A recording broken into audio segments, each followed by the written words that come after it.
such an asshole. Almost answered the whole question. Realized it wasn't recording. Aaron, I'd like to get your take on what I believe is some of the most trite BS that's ever came out of the manosphere. Women are the gatekeepers to sex, and men are the gatekeepers to relationships. It is so obvious to me that nowadays, by and large, women are the gatekeepers to both. For the record, I'm a man who's literally choosing to be the gatekeeper of a relationship as we speak. So I'm not writing this with a frustrated bias or something. Of course, when I 100% agree that women are the gatekeepers to sex, no one in their right mind would debate that part. But why do we so quickly flip that logic upside down when we start talking about relationships, which so many men get into the first place because it's a way to get semi-consistent sex? Don't you see the irony in that? But the crux of the matter, I think, is this. Over the last decade, we've gotten this wave of polling data showing where women tend to rank men in dating on their priority lists. We were also given the opportunity to study how women behave when they were given endless options for men via dating apps. And needless to say, I bet your viewers just sense a sort of turmoil in the dating market that was probably started by women. Anecdotally, I could say it's been easier for me to find nice looking women to sleep with than it has been for me to get one to commit to a relationship. Anyway, what do you think? Isn't it time to scrub that gatekeeper bullcrap from the conversation?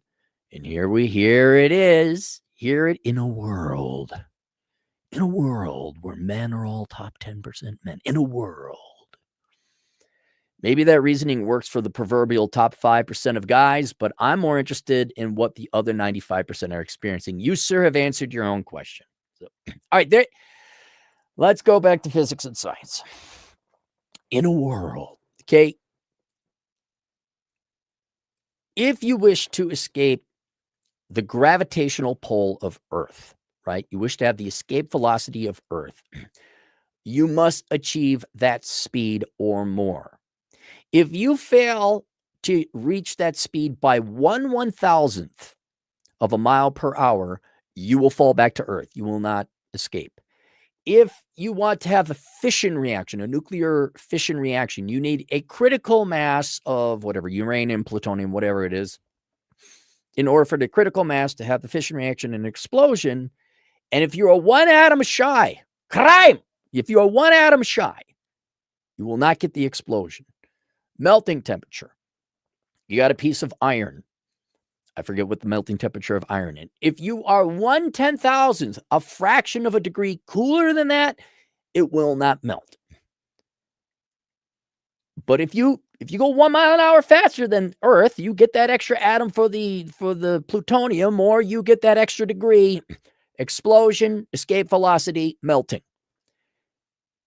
It is that stark of a difference between what you're going to call the top 5%. I'm going to call the top 10%.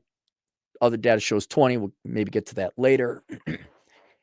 And that's the difference. There's your answer. I 100% agree with it. Let's go back 50 years ago, right? Where there was no welfare state, no indoctrination, feminism, and girl bossing, and online dating apps. Okay. Yes. Men were the gatekeepers of relationships. Women were the gatekeepers of sex. That was basically it. And then you would transact. It's because all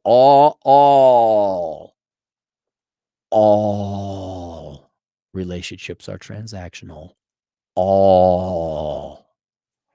Everyone's a John and everyone's a healer. Yes, that's just what marriage was. I give you money, you give me sex. But we gave a ring exchange and took some vows, so it's love. Sure, whatever. Whatever you want to tell yourself, sure, it was love. Okay, yeah. You exchanged a ring and said some vows. Oh, well, that goes from a dirty act to love. Oh, it went from one of the most shameful things to one of the most celebrated things. Oh, you wore a tuxedo, right? Okay, well, then it's good. Fucking bullshit. But back then, yes. Now, you were also right. You point out social media and the polling. I would say, in addition to white collar work and the Industrial Revolution, that no longer had past 10 years. Two major things have happened in the past 10 years, and I believe the polling women of young women today.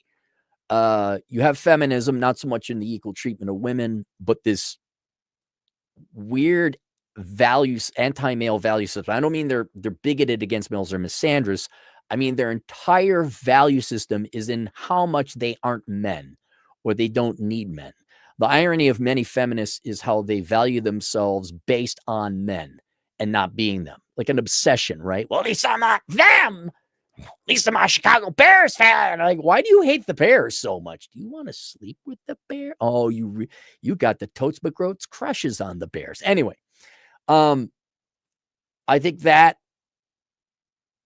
even though it may go against women's biological nature or instinct, I believe women do believe that in their frontal lobes, when that polling data comes out, they really are not that interested in men. I believe that because their actions confirm that. And you say, but Cappy, they cry themselves asleep. I don't care what they do at night. What are they doing in the real world? They're making decisions not to have kids, and men are obviously not they're not that interested. And then you have, as you pointed out, online dating, which has opened up tons of options and all that other stuff. So I would agree with you. when we are having conversations about groups of people, you have to generalize, right? And I would say, for the sake of the conversation of ideas, that yes, you are 100% correct. Women right now, younger women anyway, control both. They are both the gatekeepers to sex and the gatekeepers to commitment.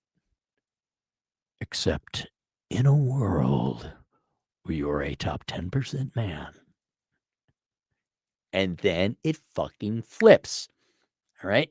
Now, where that number is a very interesting discussion unto itself. There's the classic OkCupid story where 80% of men were rated unattractive by women.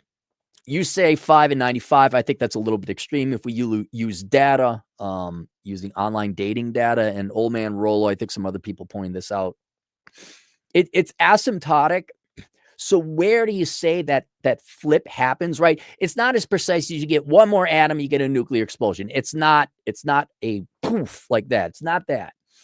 It is asymptotic. But if you see the chart, it's average. I mean, no interest, no interest, no interest. And then it's almost a quadruple, like not squared, but quadrupled asymptotic function or hyperbolic function.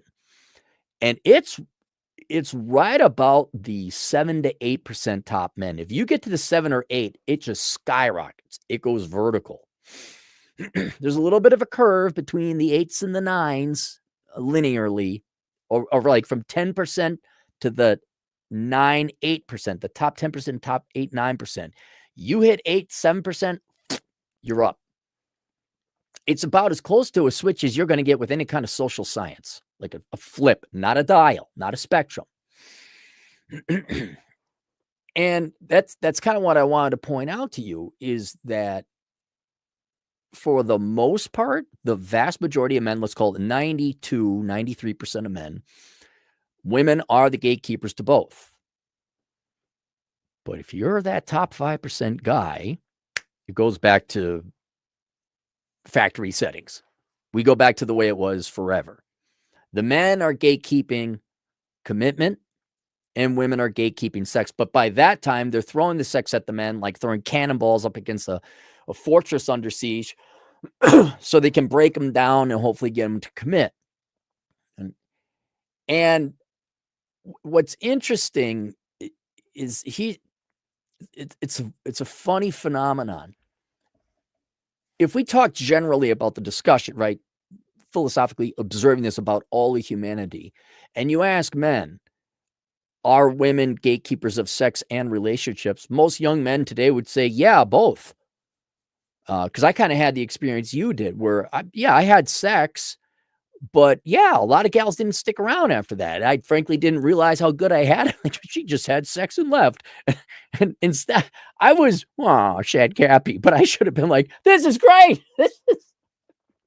They left. Had I had the wisdom I had today, and then she went away. But I had that happen too. And I'm going to guess in your case, it was kind of like me.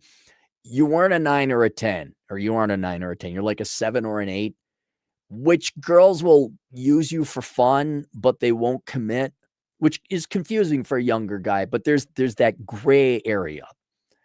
So I think that's where you are. Tell me if I'm wrong. I mean, you could be a Chad for all I know.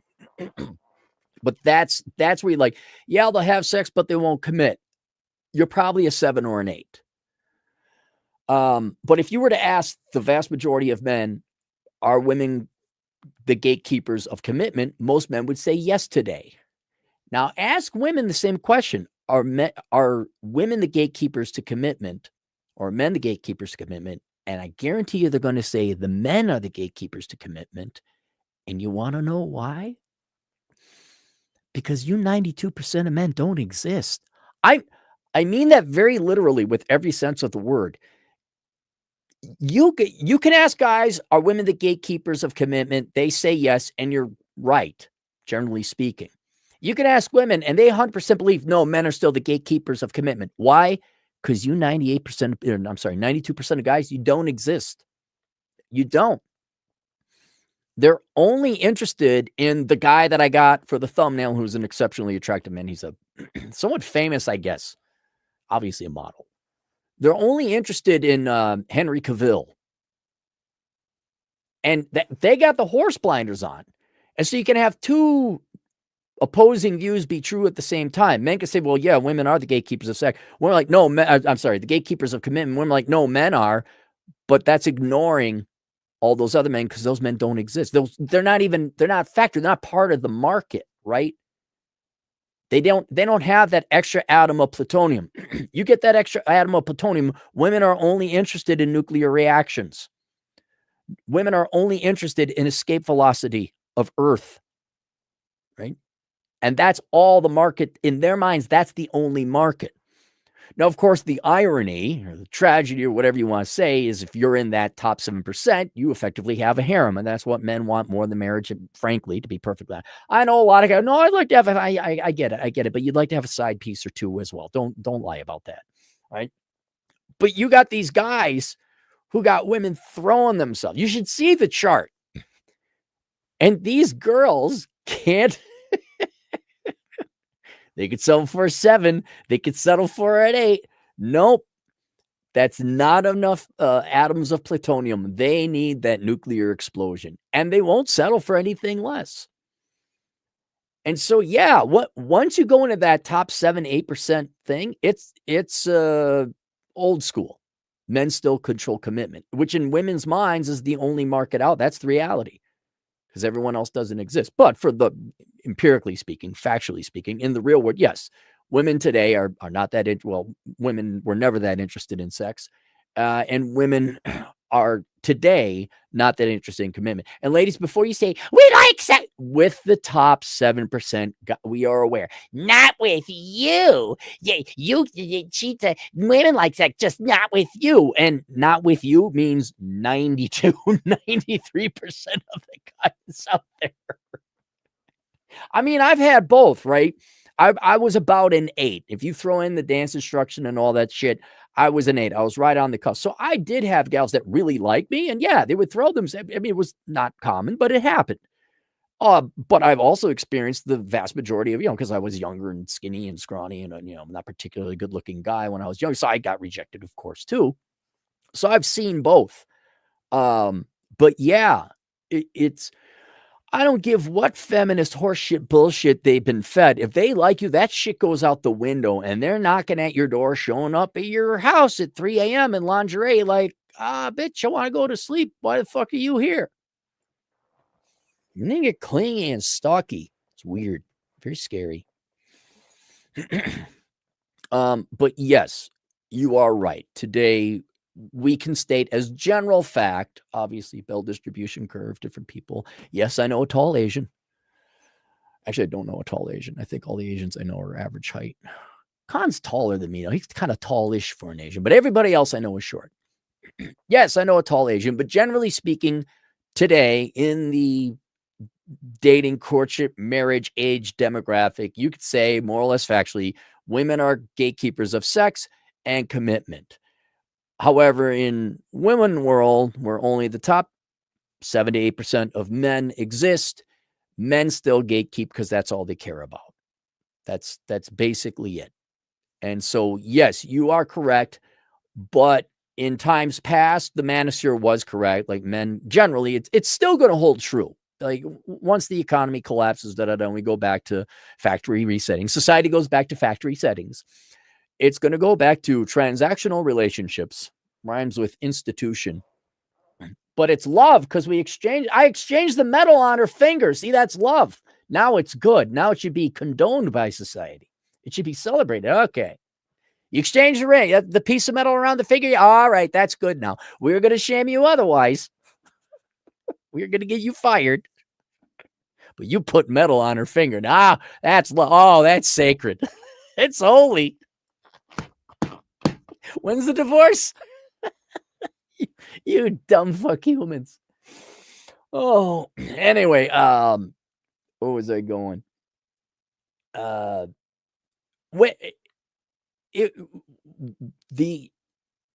This fun experiment we've had with freedom and free markets and mostly unlimited wealth and unlimited calories of energy and food, this will go away. It will go back to factory resettings because guys are like, I got to pay. Because what drives men's reluctance to commit? Well, they know there's going to be kids on the way. And you got to take care of this person. It's extra labor. That's what it is at the end of the day. So men are reluctant to commit, whether they consciously realize it or not, because of all the labor that comes with it. This is why deadbeat dads leave. And hey, it ain't my kid. That's why they leave, because it's basically you're enslaved to the kid you're about to create and the woman you're about to bring into your life. So that's men's natural reluctance. And women generally don't like sex or reluctant for sex because there's high mortality rate and risks and pregnancy, and the guy going to be around. That's why they want commitment. So it makes sense both on an evolutionary standpoint. And we will go back to that. We will. Once the welfare state ends and electricity goes away and like, oh my God, but we're a bunch of journalism majors. I thought we were going to save the world. What do you mean do this or else? It will go back to that. But right now, yeah, women are not interested in, women are the gatekeepers of both sex and commitment and relationships. And it would help for people to realize. But in a world, if you're that top 8% guy, it's still set on normal. And if we go back to olden times, it will go back to normal. Link below if you guys don't believe me. Get this book, The Book of Numbers, Analyzing the ROI and the Pursuit of Women. This is the Better Bachelor edition. He wrote the intro. I'll stand on this hill all day long. And even if you remove me from the hill's still going to be there because it's empirical in reality. You go read that book, Numbers and Data and Statistics, probably the most number-intensive book I've ever written. You look at that and you tell me with a straight face, no, women like sex just as much as men. Women like men just as much as men like women. Yeah, no, yeah. Yeah, go ahead, tell me. Okay, yeah. All right, fine. All right, go get married. Make sure we put a metal hoop on her finger, though. Otherwise, you're a bad man. She's fine, but you're a bad man. You had to pay for it. Unlike the schmuck who's paying $5,000 a month in alimony, gave her half the house and paid her student loan. That was love. That was love. The magic metal thing around her finger. Didn't you see it? That's love. What? I got by for a lot cheaper, but I didn't give her the, oh, you're a John.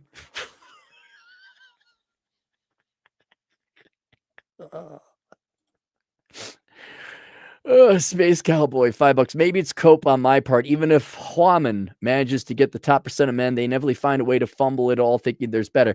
You know whose problem that is? That's theirs. It's theirs. I don't care anymore. Look, ladies, you made your thing, man.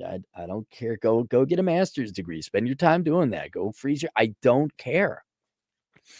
Neither should you. Look, let him do this. Look. At least we get an interesting show, right? This is different.